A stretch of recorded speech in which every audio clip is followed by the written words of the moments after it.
Alright, man, what's going on YouTube? It's been too long. Been active on IG, but I gotta get more active on here, let y'all know what's going on. So I posted a couple videos of the Snowball Camaro. It made some passes. Top end, it was really short on some fuel. Looking back over the car, there was a lot of stuff that I did not cross the T's and dot the I's on. Was a couple of different setups intended for the car. This was one of the previous setups to make X amount of power, 1,000, 1,200 stuff. Now in this situation, trying to make 2,000 plus, it's a lot of stuff that has to be changed, and we're not talking $500-600 worth of stuff. We're talking lots of money worth of stuff just in fuel alone. Completely redoing the fuel system, going from a 10 AN to a 12 AN, swapping the filter material, just went with an Aeromotive.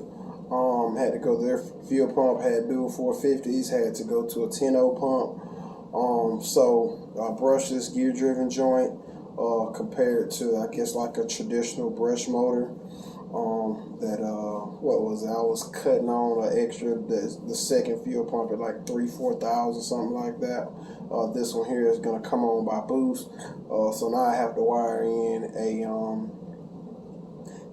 in a map sensor now, to where when it hits a certain boost level, it's gonna send a 0 to 5 volt reference to the fuel pump module, and it's gonna speed the pump up to where I need it.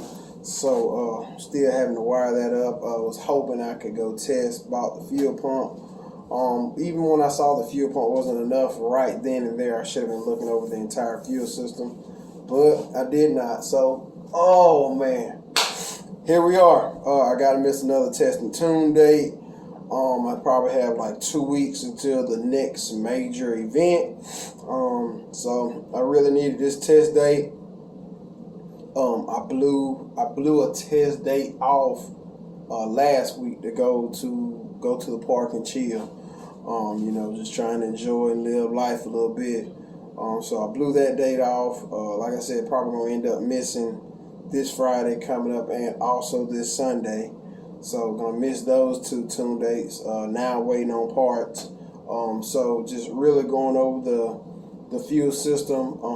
Really hard, and just imagining every fitting I'm gonna need, and then still buying extras just in case, because so I don't have to make a last minute trip to Summit to try to get something the same or the next day. I have to test next week. I have to. Today is coming up. This is coming up on June 4th. I am trying to raise the 18th. So, that's the situation that I'm looking at. I would love to be able to test before I go to this next event on this car. I just really would. I need to do that. So, like I said, everything fuel related is being swapped. Trying some other stuff on the tune, so we can try to get some stuff panned out. I didn't like the way it was on the 2-step, so trying to tune those issues. And of course the top end, it just was not happy once it started making boost. Luckily I had enough to still do. I went 2 for 3. My top came back on the third when I felt like I should have won that race or could have won that race, but my top came back. Haste makes waste. I was rushed and not comfortable with the car. Certain stuff I should be used to. Hey, when you lash the top for it, lock it in place. So just new car jitters and new car bugs that I have to work out with this setup. But hopefully we can go out the 18th, and we can make the statement I want to make the first time, but we still made a decent statement. First 2 times out, actually making passes on the car, actually racing the car, catching lights on this car. I pulled the chute on 2 people who have been racing their cars. So that says a lot about just the potential, even though the complete fuel system was totally undersized for it. It's still making great power. So Actually, I could have heard it, so hopefully we don't have any problems down the road from running it lean on boost and a good bit of boost at that. So we shall see, man. To the next tuning event, and then to the show, we shall go on that.